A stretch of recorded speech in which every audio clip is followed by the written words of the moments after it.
Welcome back to BT. My daughter is 11 and she's all about sleepovers with her friends, but they can be a lot of work for all of the parents involved, and there are lots of things to consider when your child is away from your home and your rules. So here to help us negotiate this territory is our parenting expert, Freedman Smith. Good morning to you, Good Julie. morning.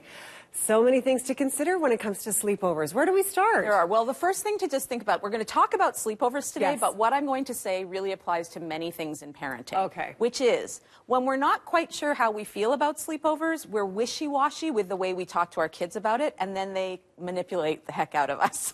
That is so When we get true. really clear about what we want to do in our family, then we can stick to our story and the kids go along, because all of a sudden we have a strong foundation. Okay, and yes. so there are families that are completely against sleepovers. Many Right. of us know people who, when they were young and went to a sleepover, something bad happened to them and they don't believe in them. Right. There are other families who are fine with them, but honestly, I talked to so many parents who say they could be happening every weekend. Yes, they could, easily. And it's great, I guess, for the kids, but they don't sleep. They should be called wakeovers, not sleepovers. Yep.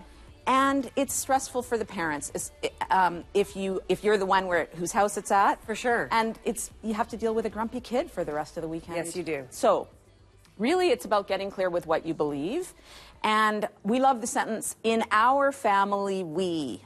Okay. A sentence starter. Okay. So, but everybody's going to the sleepover. Well, in our family, Right. we believe da da da. So either we don't do sleepovers in Right. our family. So if that's what your family's decided, fine. Or in our family, we do one sleepover a month, or we only do sleepovers when there's a professional day, so that we've got a few extra days of the weekend to Decompress, get recover. catch up, you know. Yes. So make a decision for your family about what that is. And in addition to saying what you don't do, talk about what you can do. Okay. So if you are a family that doesn't do sleepovers because you just don't feel right about having your child sleep in somebody else's house. Right.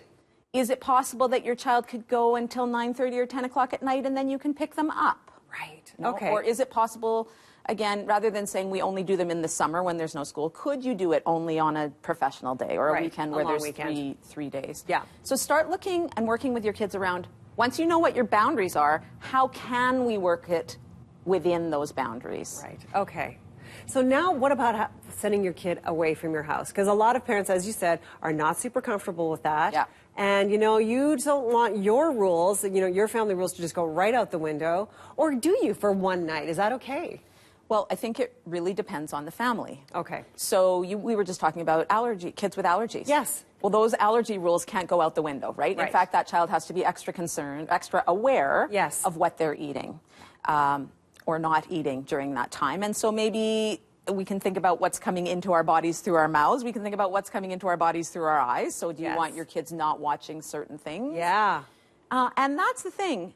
If you're sending your kid somewhere to sleep, you probably need to be having a conversation with the parent. Okay, yes. That's my rule. I like to know the parent before, obviously, I'm sending my child to their house for the night. I like to know that parent. I like to talk to that parent. I like to find out a little bit about what they're about, you know, what their value system might be. Exactly. Yeah. Are there weapons in the house? Are there Yes. drugs and alcohol in the house? Exactly. Like there's some pretty... Basic questions. Yeah, Yeah. but they're scary to ask. They are. And my position on that our position on that at Parenting Power is, if we're too scared to ask, how can we count on our kids to stand up for themselves and ask or say, oh, I'm not allowed to watch that? If we can't even ask the parent, Right. then how do we ask our kids to do that? Right. So it's a little bit of modeling or deciding, you know what, I'm not going there. Right. Yes, this is just not on the table for us. Yeah. And that's okay, too. It is. Our Yes. kids will learn to deal. Okay. Julie, thank you so much for this fantastic advice, as always. Thanks. We're going to go for a break here on Breakfast Television. When we come back, more news, weather, and traffic. Stay with us.